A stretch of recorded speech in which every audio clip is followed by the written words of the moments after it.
Assalamualaikum warahmatullahi wabarakatuh.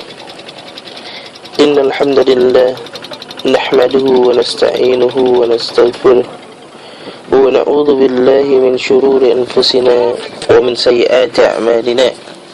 Man yahdihillahu fala mudilla lahu wa man yudlil fala hadiya lahu.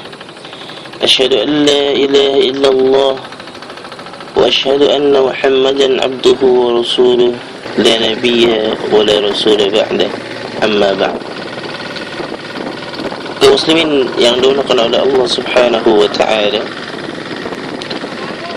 alhamdulillah, Allah Subhanahu wa ta'ala masih memberikan kenikmatan kepada kita berupa kesehatan, keimanan, ketakwaan kepada Allah Subhanahu wa ta'ala. Marilah kita senantiasa terus-menerus meningkatkan keimanan, ketakwaan kita kepada Allah Subhanahu wa ta'ala, agar Allah Subhanahu wa ta'ala tempatkan kepada kita di tempat yang benar-benar Allah Subhanahu wa ta'ala cintai dan ridhai, yaitu masuk ke dalam surga Allah Subhanahu wa ta'ala. Salawat dan salam selalu kita junjungkan kepada Nabi besar Muhammad sallallahu alaihi wasallam. Atas jasa beliau kita mengenal dinul Islam, mengenal agama Islam yang sesuai dengan sunnah Rasulullah sallallahu alaihi wasallam, yang diajarkan oleh Rasulullah sallallahu alaihi wasallam, yang berusaha kita pegang di dalam kehidupan kita, di dalam keseharian kita, berupaya untuk sesuai dengan tuntunan Rasulullah sallallahu alaihi wasallam.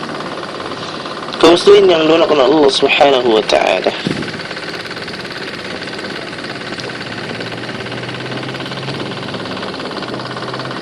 kita ketahui Allah Subhanahu wa ta'ala menciptakan air, menciptakan makhluk-makhluknya yang bisa dihidupkan oleh Allah Subhanahu wa ta'ala. Semua makhluk yang ada di langit dan di bumi, semua bertasbih kepada Allah Subhanahu wa ta'ala, Rabbul Alamin. Dan setiap makhluk memiliki cara untuk bertasbih sendiri.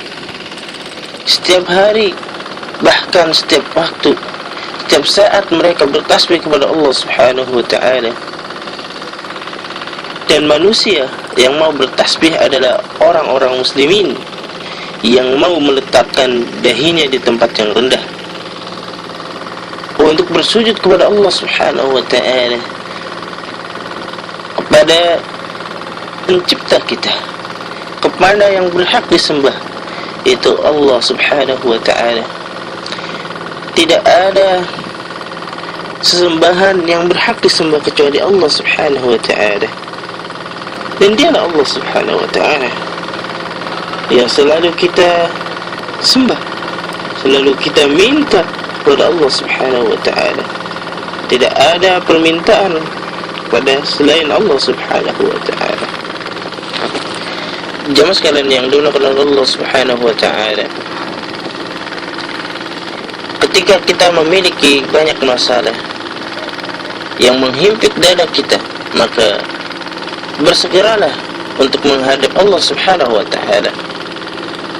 Jangan kita keras kepala untuk menyelesaikannya sendiri. Sampaikan kepada Allah Subhanahu wa ta'ala yang maha menyelesaikan semua perkara. Kita ketahui bahawa Allah Subhanahu wa ta'ala berfirman di dalam surat An-Nur yang ke-43,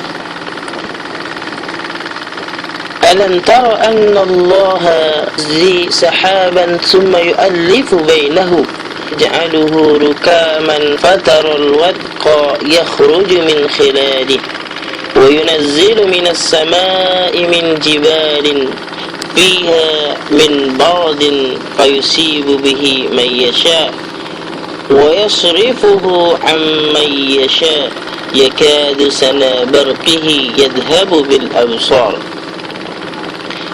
Tidakkah engkau melihat bahwa Allah menjadikan awan bergerak perlahan, kemudian mengumpulkannya, lalu dia menjadikannya bertumpuk-tumpuk. Lalu engkau lihat hujan keluar dari celah-celahnya, dan dia juga menurunkan butiran-butiran es dari langit, yaitu dari gumpalan-gumpalan awan seperti gunung-gunung. Maka ditimpahkannya butiran-butiran es itu kepada siapa yang dia kehendaki, dan dihindarkannya dari siapa yang dia kehendaki. Kilauan kilatnya hampir-hampir menghilangkan penglihatan. Kaum muslimin yang dimuliakan Allah Subhanahu wa ta'ala, ketika kita melihat awan yang bergerak, maka sudah semestinya kita fokus kepada Allah Subhanahu wa ta'ala, memuji keindahan ciptaannya. Itulah yang membedakan kita dengan orang-orang kafir. Dan juga Allah Subhanahu wa ta'ala dalam ayat ini, Allah tidak hanya membicarakan tentang peristiwa hujan, namun juga Allah Subhanahu wa ta'ala membicarakan tentang kilat. Dan juga Allah Subhanahu wa ta'ala berfirman di dalam surah Al-Mulk ayat yang keempat, summarji'il basara karratain yanqalib ilaikal basaru khasi'an wa huwa hasir. Kemudian pandanglah sekali lagi, niscaya penglihatanmu akan kembali kepadamu dengan tidak menemukan sesuatu cacat, dan penglihatanmu itu pun dalam keadaan payah. Dalam ayat ini, jamaah sekalian yang dimuliakan Allah Subhanahu wa ta'ala, kita diminta untuk memerhatikan ciptaan Allah Subhanahu wa ta'ala secara berulang-ulang. Kita perlu tenaga, perlu riset dan usaha untuk melihat kesempurnaan Allah Subhanahu wa ta'ala, kesempurnaan ciptaan Allah Subhanahu wa ta'ala. Maka dengan cara itulah kita harus senantiasa terus-menerus bertasbih, memuji kebesaran Allah Subhanahu wa ta'ala yang menciptakannya. Dan juga Allah Subhanahu wa ta'ala berfirman di dalam surah Al-Furqan ayat yang ke-48, wa huwa alladhi arsala ar-riyah bushran bayna yaday rahmatih wa anzalna minas samaa'i ma'an tahura. Dialah yang meniupkan angin sebagai pembawa kabar gembira dekat sebelum kedatangan rahmatnya, yaitu berupa hujan, dan kami turunkan dari langit air yang amat bersih. Kaum muslimin yang dimuliakan Allah Subhanahu wa ta'ala, dalam ayat ini Allah Subhanahu wa ta'ala menyebutkan bahwa hujan turun sebagai rahmat, sebagai air yang sangat bersih. Inilah sifat air hujan. Akan tetapi, namun manusia seringkali menyebut bahwa hujan itu sebagai bencana.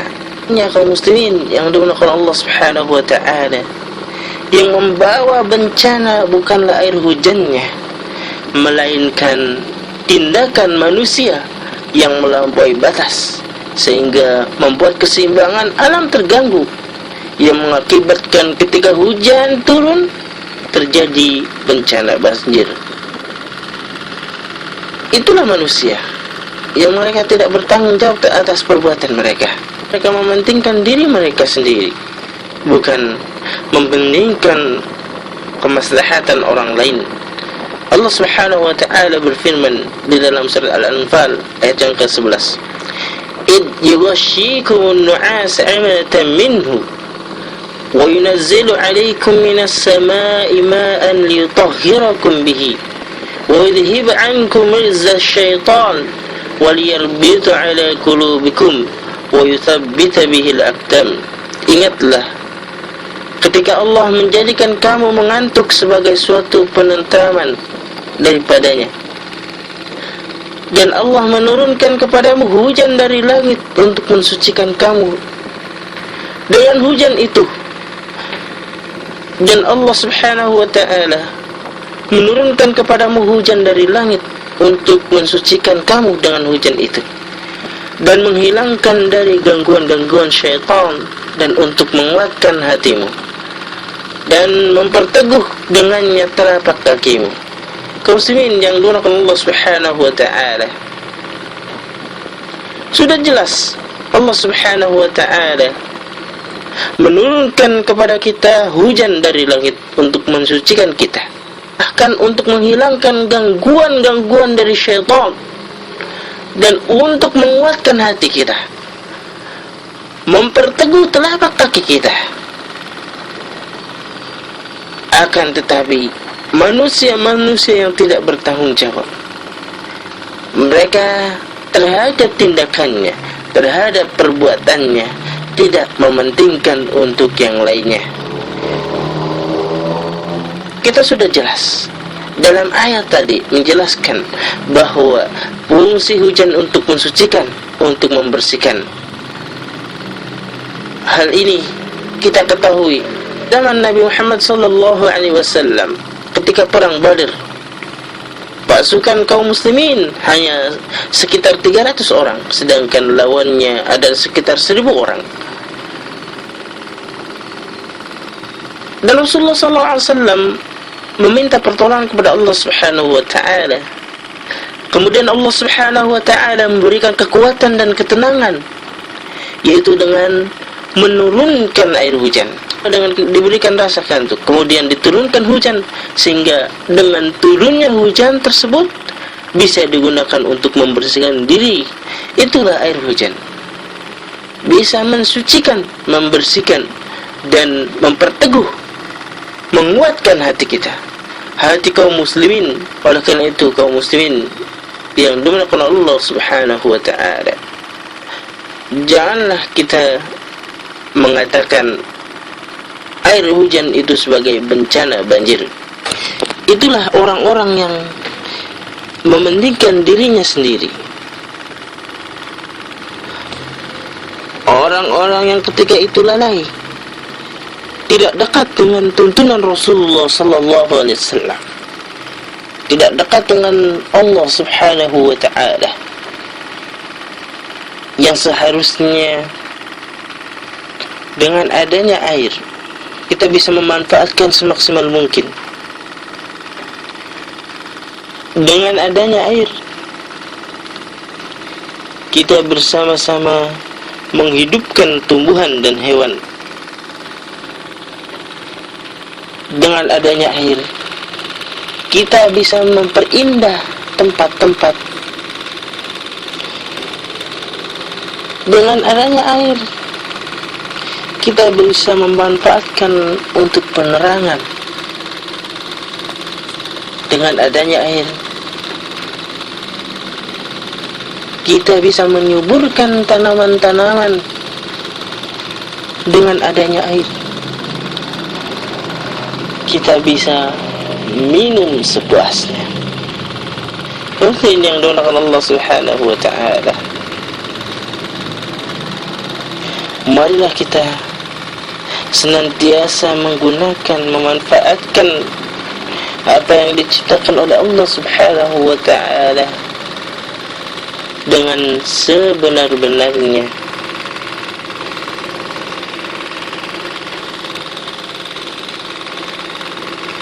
Boleh jadi ketika Allah Subhanahu wa taala menciptakan sesuatu yang tidak bermanfaat bagi kita, mungkin bermanfaat bagi orang lain. Atau kita membuat sesuatu yang sekiranya tidak bermanfaat bagi kita,